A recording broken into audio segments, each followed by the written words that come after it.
Letters from Christopher. Chapter 14. Interviews. Nikki went to the police on August 15th to tell them she had been involved with Christopher, and their affair began in June. Simultaneously, investigators learned that the GPS on Christopher's work truck showed he had driven to an oil battery known as Survey 319 in Rogan, Colorado on the morning of August 13th. There were dozens of interviews conducted during this investigation, way more than could be put into this book. Here are some of the interviews. This information is pulled from the discovery that was done during the investigation time frame. The police interview with Nikki, the mistress. On August 16, 2018, two CBI agents met with Nikki at the Thornton Police Department to speak with her regarding this case. She had already met with the FBI, however, it had not been video recorded. She asked that she be given a ride to the police station and was picked up by two agents. Her father met her at the police station, and he had agreed to speak with the CBI also.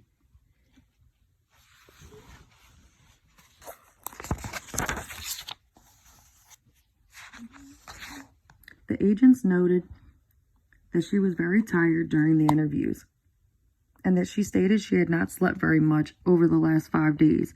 Prior to the interview, she gave the agents pieces of clothing that belonged to Christopher that she did not want in her home.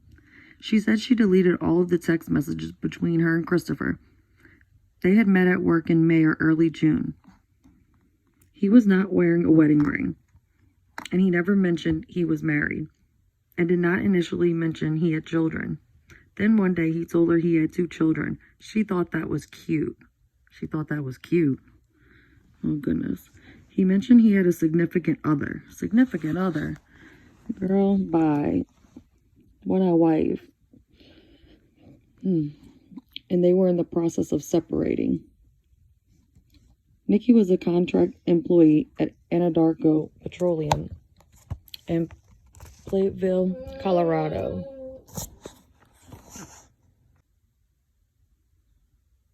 The agents noted that she was very tired during the interviews and that she stated she had not slept very much over the last 5 days.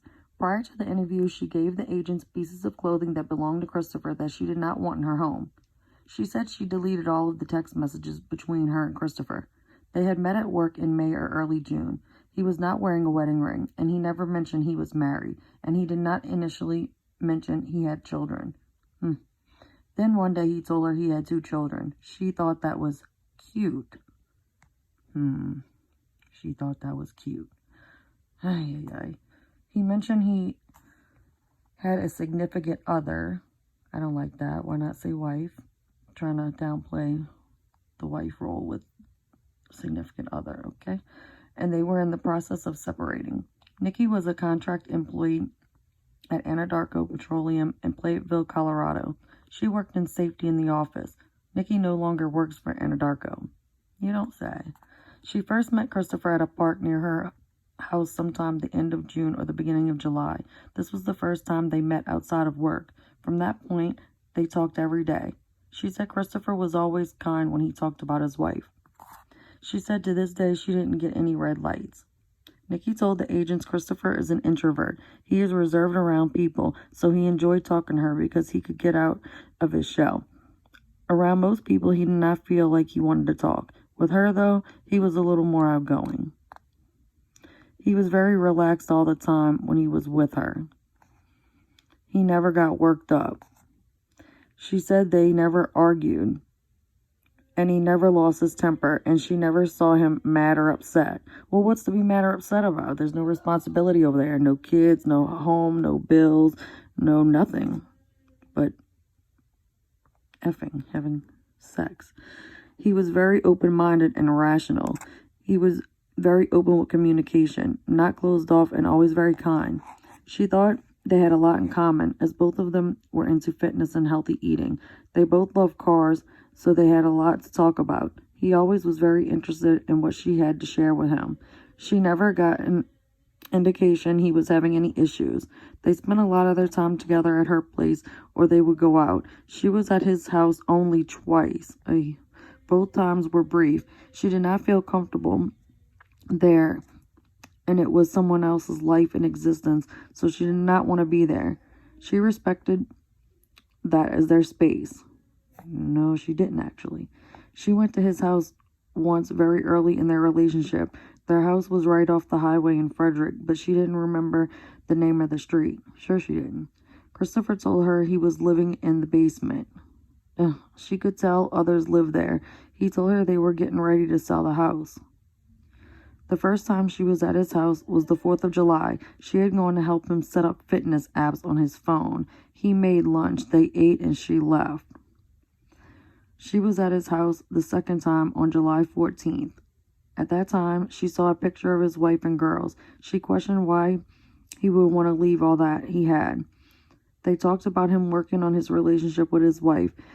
He said they had tried working on their relationship, but it was not working. He described his relationship with Shanann as a contractual agreement, Lord have mercy, and not emotional. She felt bad having not waited for him to be completely divorced. He was reluctant to try and work on his relationship with Shanann. Nikki backed away a bit. Yeah, right. So he would try to fix his relationship with Shanann. She thought he had a beautiful life going on, and she wanted him to try and fix it. Yeah, right. All signs indicate that is not true. You betcha it's not. The police interview Ronnie Watts, Christopher Watts' father.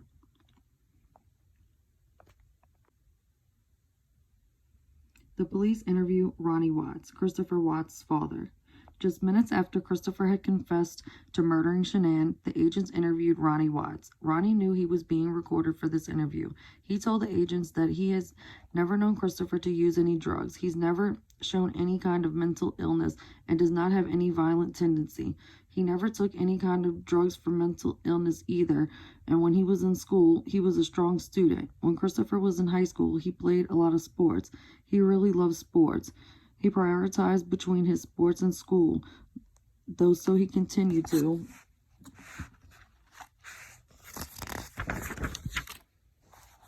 Make good grades. He took care of his schoolwork and sports over dating. Christopher was asked to the prom once by a girl instead of him asking someone. The program Shanann was promoting, called Thrive, was how Christopher lost a lot of weight. Ronnie said he felt that Christopher did not want to be on this program. The program Shanann was promoting, called Thrive, was how Christopher lost a lot of weight. Ronnie said he felt that Christopher did not want to be on the program, but Shanann was forcing him.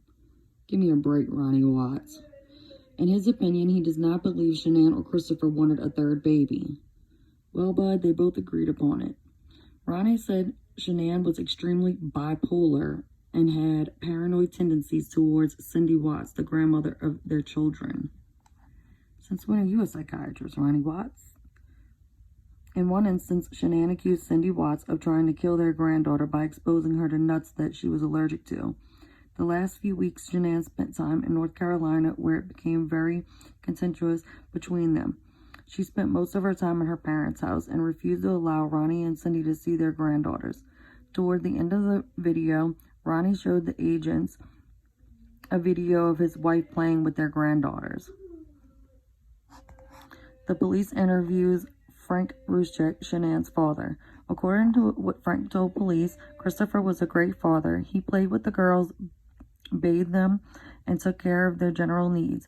He could not have asked for a better father or better husband for his daughter. He had never witnessed any kind of problems between them. He had noticed recently, though, Christopher was sterner with the girls than he had been, but he did not think he would ever hit them. Christopher always took care of himself physically. He recently had lost a lot of weight. Recently, Shanann went back and forth with the girls between his house and the Watts house. But Shanann had problems getting along with Christopher's mother. She felt Shanann had taken Christopher away from them. The whole story of the nuts came up, and even more was added to it by saying Cindy Watts had nuts all over the house, and one of the kids was eating ice cream with nuts. When Shanann called him and asked him to come and pick her up and the girls up, it was the day of the nut debacle. They never saw Shanann or the kids again. Something that Frank observed was Christopher is always quiet and never shows any emotion. The week he came out to North Carolina, he and Shanann never let on like anything was wrong between them. He did feel, though, it was odd on August 11th that Christopher got a babysitter and left the girls while he went to a baseball game. He had never left the girls while Shanann was gone before. On Sunday night, Frank called the girls on FaceTime, and Bella was eating cold pizza and candy. That was the last time he saw or spoke to the girls. He had not spoken to Shanann for a few days because when she was traveling, he usually did not bother her. The morning of August 13th, his wife told him Shanann was missing. Sometimes Shanann would not respond to her mother. Sandra did call Christopher and told him that she was not responding to any of her texts or phone calls. She told him that she was very excited about today being Bella's first day of school and had not shown up there. She was always a stickler to be on time wherever she went. Christopher told Sandra that he and Shanann had a small fight and she was in one of her moods where she would not answer texts. His mother-in-law was still worried and told him he should call the hospitals in the area to make sure she was not at one of them. About that time, the friend that had taken Shanann home and watched her walk in called Sandra and told her the police were at Shanann's house and they could not get in because of the security lock that Frank had put on the front door. The door would only open about 3 inches, and she could see Shanann's favorite shoes sitting by the door, but no one appeared to be home. She had called Christopher, and he was on his way home. Frank said he called Christopher several times and asked where he was at, and he assured Frank he was hurrying. The next-door neighbor told Frank he had a video of Christopher backing his truck into the driveway that morning. He said that Christopher never pulled the truck into the driveway because Shanann did not want oil in the driveway. He had lived there over a year and had never seen the truck in the driveway. The next-door neighbor also said that while Shanann was gone,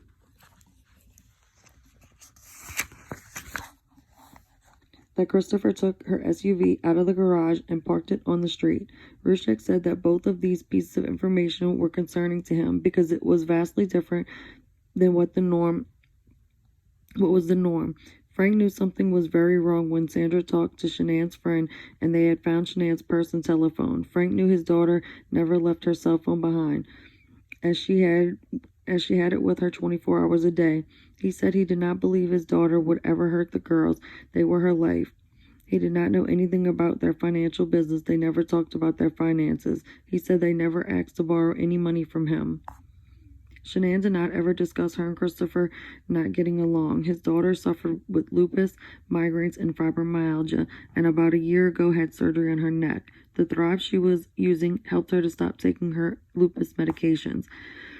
They met in North Carolina and got married there and moved to Colorado because the weather conditions were better for Shanann's medical conditions. Christopher quickly found a job because he was a master mechanic and moved out ahead of Shanann because she had a house to sell. They moved to Colorado 4 or 5 years ago.